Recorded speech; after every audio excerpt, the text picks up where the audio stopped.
नमस्कार, पूछता है बिहार देख रहे हैं आप। मैं हूं परिपूर्ण चंद्रा आपके साथ। अभी मैं कारगिल चौक के पास भगत सिंह के प्रतिमा के पास उपस्थित हूं। अभी मैं यहां आया तभी मुझे एक पेपर मिला और शायद आपको पता होगा आज 23 मार्च है और 1931 के समय भगत सिंह और उनके साथी वो जो है बलिदान दिए और इस कारण बलिदान दिए और उनके विचार थे कि वो जो है इस भारत को एक अच्छी समाजवाद बनाएं और एक हिंदू मुसलमानों के बीच साथ एकता हासिल करें। यहाँ पे हमारे बीच कुछ लोग भी हैं और उनसे पूछते हैं। मैम, आज क्या है वो अपने शब्दों में हमारे व्यूअर्स को बताइए।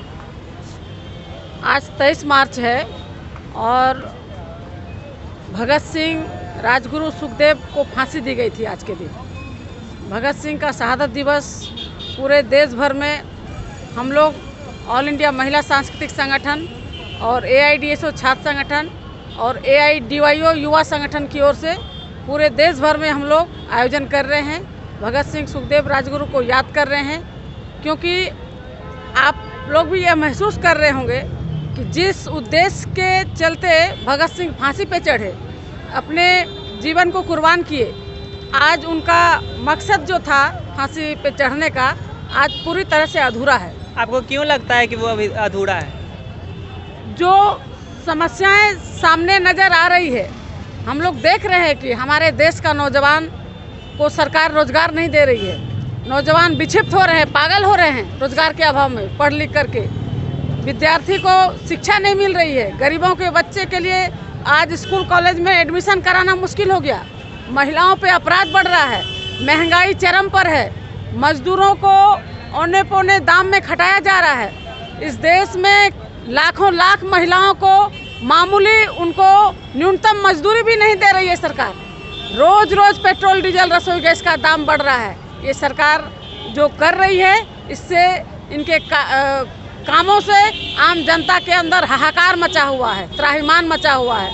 इसलिए आज हम लोग को सबसे ज़्यादा ज़रूरत है भगत सिंह जैसे नौजवानों को याद करना, क्रांतिकारियों को याद करना और इनके रास्ते पे चलते हुए जीवन संघर्ष से सीख लेकर के एक व्यापक जुझारू मजदूर आंदोलन, छात्र आंदोलन, महिला आंदोलन खड़ा करने की आज समय की ज़रूरत है।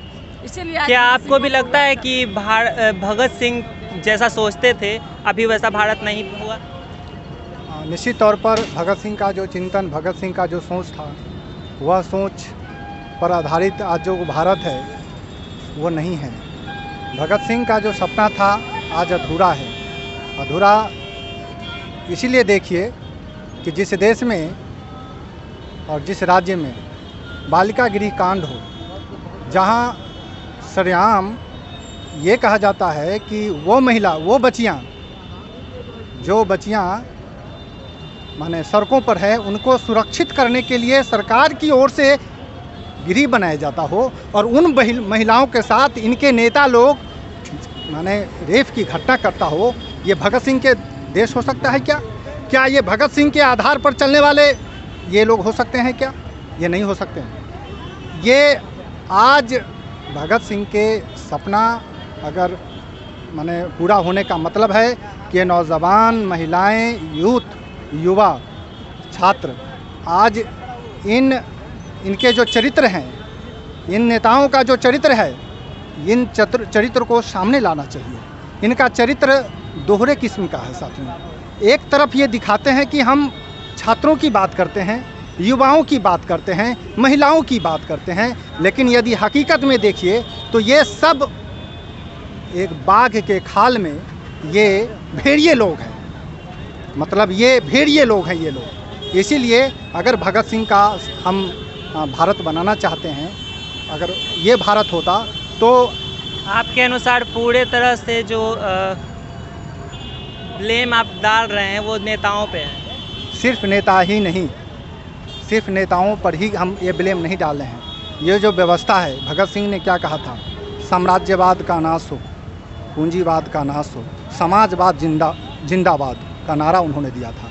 ये क्यों दिया था? ये मजदूरों के हाथ में माने राज सत्ता का माने सौंपना चाहते। राज सत्ता किनके हाथ में होनी चाहिए?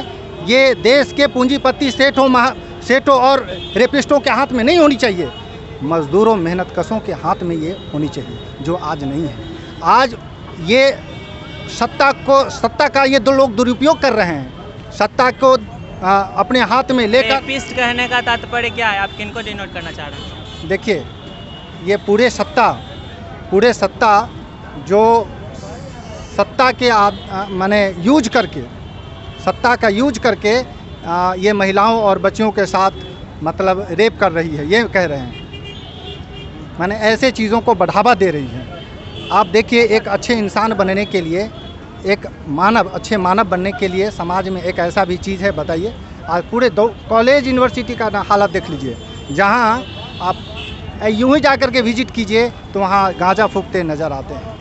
ये हालात खड़ा कर दिया। इंजीनियरिंग कॉलेज, खुद नीतीश कुमार जी इंजीनियरिंग के स्टूडेंट थे, आज जाके इंजीनियरिंग कॉलेज की हालत देख लीजिए तो क्या हालात है वहाँ की हालत बद से बदतर होती। कहीं ना कहीं इनका कहना है कि पूरी तरह से जिम्मेदार नेता ही हैं। मैम, ये बताइए कि जो भगत सिंह हैं वो धर्म को नहीं मानते थे, इस पे आपका क्या कहना? क्या सच में धर्म निरपेक्ष होना चाहिए? बिल्कुल। उस समय फांसी लगने से पहले ही उन्होंने कह दिया था कि हम अंग्रेजी जो दास्ता है उसके खिलाफ हमारी आंदोलन होगी, हमें आज़ादी चाहिए, लेकिन उसके साथ साथ जो शोषणविहीन समाज में विश्वास करते थे, शोषणविहीन समाज हमें चाहिए। जो रसिया में क्रांति हुई थी, समाजवादी व्यवस्था में विश्वास करते थे और वो मानते भी थे कि वो तभी हो सकता है कि वो धर्मनिरपेक्ष, उन्नत रुचि, संस्कृति और वैज्ञानिक चिंतन पे आधारित हमारा थॉट हो, जो लेनिन के विचार को मानते थे। यहाँ तक कि फांसी लगने से पहले उनकी किताब भी उनकी जीवनी भी पढ़ रहे थे।